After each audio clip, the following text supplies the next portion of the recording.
We really got to stop being okay with just existing and really start focusing on what it means to live. And I'm specifically talking to folks who sit at the margins of these plantation economic systems in which we are being fed this lie that it is resilience for us to exist in these systems, when in actuality, that is exactly what they want us to only be able to do: exist. So hear me out. This is what I mean by this. You have to remember something, y'all. If you are living within the United States or any kind of Western nation state that built its economic system off a plantation economy, you are living in a system that only knows how to dehumanize as a means of maintaining its economic power base. And that then influences the social and political environment in which one lives in. Okay? So in the United States, we literally come out of a plantation system. And in that plantation system, the Black body was reduced down to a commodity. The system only understands the Black body as existing for its purpose, for its pleasure, for its labor. Okay? So when you understand that foundation, you understand that is how we're all conditioned and socialized to be able to perform in this system through the identities put upon our bodies that then collide with structures and systems, right? Which then impact how our bodies are read and therefore have access to those systems.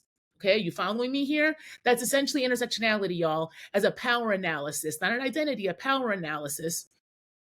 Then you have to realize that when you are, especially a Black woman, a Black queer person in these systems, when you have put upon your body the idea that just existing is resilience, you have inadvertently bought into exactly what the system wants us to do: only exist. And that is another form of dehumanization.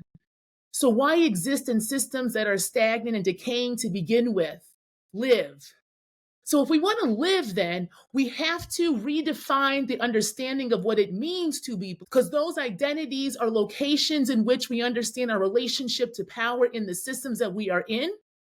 And if we do not and no longer want to perform in those systems, we have to redefine those concepts and terms for ourselves and then perform that. So if we want to live and stop and not just exist, then we must refuse the locations upon which we feel like we must only exist in. So then what does that mean? You have to allow yourself to center you and actually center you. But who is the you that you are centering? Who is the self that is leading? Is it a self that still needs to perform certain ways, even though that is resistance and you are literally suppressing what your body knows is actually good for you? The you that sits outside, those identities put upon you that you still feel like you have to be able to perform in order to exist in? So if you don't want to just exist in that way, then don't perform the script in that way. Allow yourself to center the you that is actually the self speaking, which means you have to believe your body. You have to come into the body. You have to let the bodies turn on. But again, in these systems, right, especially if you are a Black woman, when do we rest? We rest when we're dead, but do we really? Or when we're dead, do we actually go to work for our bloodline? So when we are living, we must embody the humanity that is given to us as birthrights. And to be human means you must rest. Because to be human means you sit in a body that is a finite, sentient being that needs certain things. We all need certain things in order to, quote unquote, live. But if we deny the things we need to live because we only want to exist, we are denying our humanity inadvertently. It is so subconscious, y'all. It's so easy to do. So then that is why rest is so important. This is why I will always say I love Tricia Hershey, the Nap Ministries work, and respect it a lot, especially the way in which she practices what she preaches, because to reclaim our rest allows us to reclaim the body, as Sonia Marie Taylor speaks about in the body, right, in her work. Then we are able to believe our realities. Bring the spirit back into the body turns on, and then you realize you cannot go that same way. You can no longer just exist. You can no longer just exist. You now must figure out what it means to live. And so to live means you have to break your relationship to the existing, which means you will move differently. And that's the scary thing, because when you start to believe your reality, then you start to come into your body, then you will move differently, which means you can reclaim your time differently. You take back things that you had no idea you were actually giving away. And that's when you really start to feel that grief, but also feel that anger.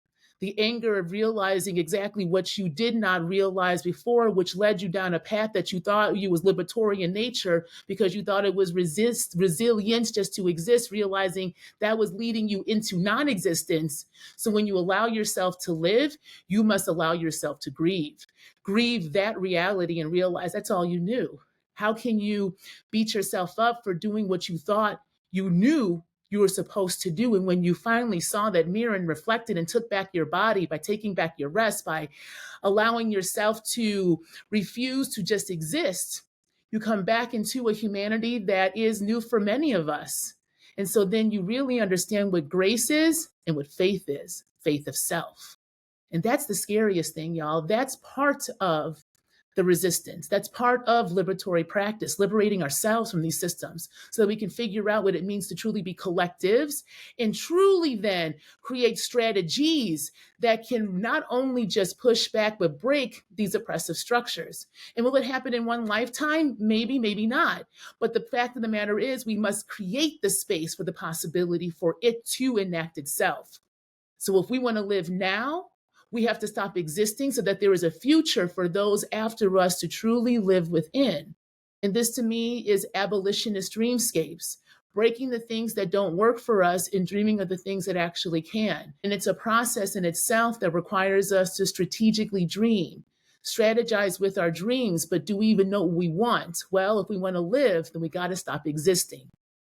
Let me know if this makes sense, y'all. And if you want to learn more from me, you can see how to do so on my Patreon.